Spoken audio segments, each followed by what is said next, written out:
नमस्कार दोस्तों, स्वागत है आपका हमारे चैनल कुंडली टीवी पर।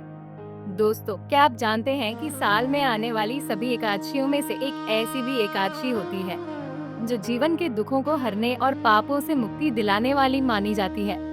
जी हाँ, हम बात कर रहे हैं मोहिनी एकादशी की। सनातन धर्म में मोहिनी एकादशी का बहुत महत्व माना गया है। धार्मिक मान्यताओं के अनुसार भगवान विष्णु ने समुद्र से निकले अमृत कलश को बचाने के लिए और असुरों से रक्षा के लिए मोहिनी रूप धारण किया था। इसलिए इस एकादशी को मोहिनी एकादशी कहा जाता है।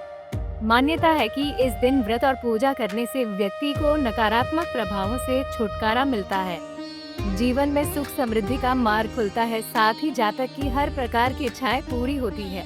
ऐसे में दोस्तों, साल 2026 में मोहिनी एकादशी कब मनाई जाएगी और इसका शुभ मुहूर्त और पूजा विधि क्या रहेगी, आज की इस वीडियो में हम आपको इसी के बारे में बताएंगे। तो चलिए बिना किसी देरी के शुरू करते हैं। हिंदू पंचांग के अनुसार वैशाख मास के शुक्ल पक्ष की एकादशी तिथि का आरंभ 26 अप्रैल दिन रविवार को शाम 6:06 पर होगा। इसका समापन अगले दिन यानी कि 27 अप्रैल दिन सोमवार को शाम 6:15 पर होगा। ऐसे में उद्या तिथि के अनुसार मोहिनी एकादशी का व्रत 27 अप्रैल दिन सोमवार को रखा जाएगा। बात करें मोहिनी एकादशी पारण समय की, तो मोहिनी एकादशी का पारण 28 अप्रैल दिन मंगलवार को सुबह 5:43 से सुबह 8:21 पर किया जाएगा। कहते हैं कि जो भी जातक मोहिनी एकादशी का व्रत रखता है उसे हर प्रकार के कष्ट से मुक्ति मिलती है और दुखों का निवारण होता है। इस दिन भगवान विष्णु और माता लक्ष्मी की पूजा की जाती है और व्रत किया जाता है।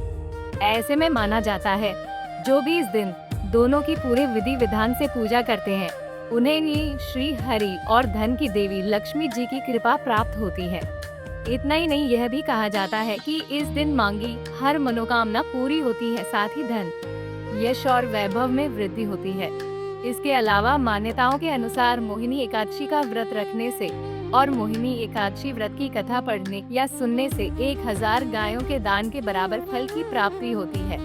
आगे बात करें मोहिनी एकादशी की पूजा विधि की, तो इस दिन सबसे पहले इस दिन प्रातःकाल जल्दी उठकर स्नान करें और सूर्य देव को जल अर्पित करते हुए व्रत का संकल्प लें।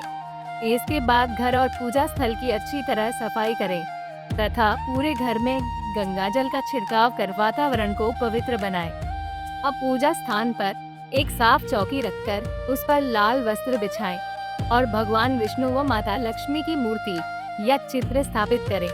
इसके बाद घी का दीपक जलाकर विधि पूर्वक पूजा प्रारंभ करें। पूजा के दौरान रोली, चंदन, अक्षत, पीले पुष्प व मिष्ठान अर्पित करें तथा अंत में आरती करें। आरती के बाद भगवान विष्णु और माता लक्ष्मी को भोग अर्पित करें, जिसमें तुलसी दल अवश्य शामिल करें क्योंकि इसे अत्यंत शुभ माना जाता है। साथ ही इस दिन पीपल के वृक्ष और तुलसी के पौधे की पूजा करना भी शुभ फलदायी माना गया है। दिन भर व्रत रखते हुए फलाहार करें और अगले दिन निर्धारित समय पर तुलसी दल ग्रहण करके विधि पूर्वक व्रत का पारण करें। कुंडली टीवी डेस्क से प्रांजलि की रिपोर्ट।